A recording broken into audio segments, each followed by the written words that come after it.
Israeli Prime Minister Benjamin Netanyahu rejecting calls for a ceasefire yesterday, saying Israel will continue its war against Hamas, quote, until victory. And this is a time for war. The Biden administration reacting to those ceasefire calls yesterday. Watch this. We do not believe that a ceasefire is the right answer right now.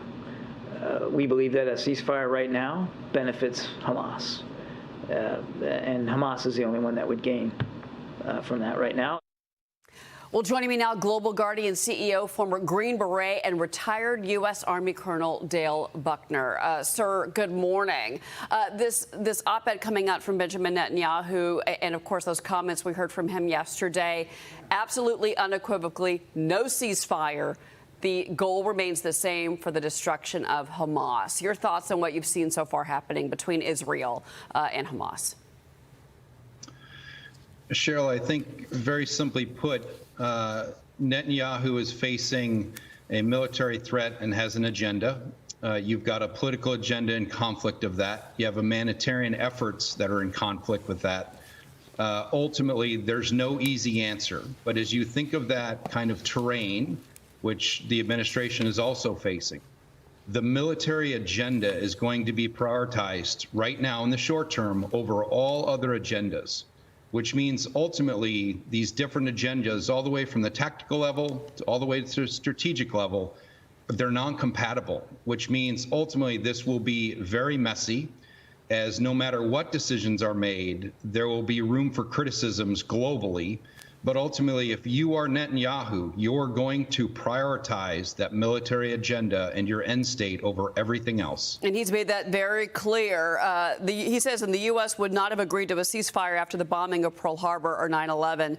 Israel will not agree to a cessation of hostilities. So the IDF forces and the Israeli Securities Authority did announce that they did kill a commander, a Hamas commander, who they say directed the October 7th attack. The Israeli military struck about 300 targets. That's happened just in the last 24 hours.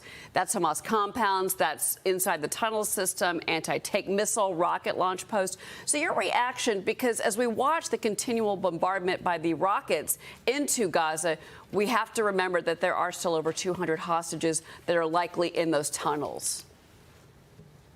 Yep. So I think number one, when you think about timing, it took the United States over 3 weeks to strike into Afghanistan after 9/11. We stayed 20 years. We're just past the 3-week mark. This is going to go on for months to years. There'll be effects for years from this conflict. Ultimately, Netanyahu is right in stating that the United States would do no different. I think that's obvious. Two, when you think about the killing of a commander, is it going to move the needle in the short term in the conflict? No. But it is, number one, bringing people to justice. Number two, it is part of a long campaign, but it will not ultimately move the needle in the short term. It's simply part of the terrain. And the ultimate kind of takeaway from that is this for us.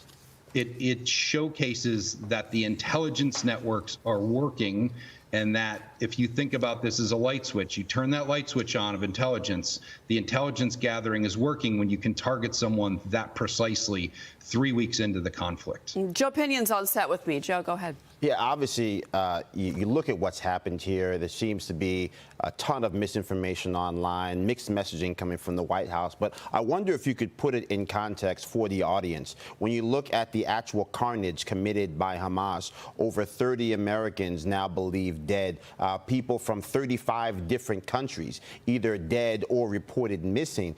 If you look at that in the broader scheme of atrocities that have been committed in recent history, why is it that it seems very difficult for people to understand this is not your run-of-the-mill attack that should be deserving of what we call a proportional response? Yeah, I think, look, the Middle East is hard. When you think about the terrain there, I spent several years of my life there. Unless you've lived there, it's really hard to grasp how people live there and the way people view these events. I think globally, you're seeing the response. It's in every major city around the world. People are choosing sides politically. Now, every major conflict in the world, you're going to see people choose sides and protest. It's quite natural. I don't think there's anything different with this. conflict. The one thing that is unique that I think has created a lot of emotion globally is that the Gaza Strip is a very small area. It's a bit of a box, and it appears that we are trying to make warfare clean, if you will, by separating and targeting Hamas while minimizing civilian casualties. It's impossible. It's almost an impossible task to do that. There are going to be casualties on both sides. And I do think because this is in such a tight area that there is this concept that this should just stop. We should stop this because civilians are in the way and all of this should go away. The simple reality is that's not real. And now U.S. forces are more and more on their way there. The carrier group that's off the. I mean, there's just a lot happening. A lot of it we don't know about that's not being reported. Colonel Dale Buckner. Colonel, thank you so much. Thank you.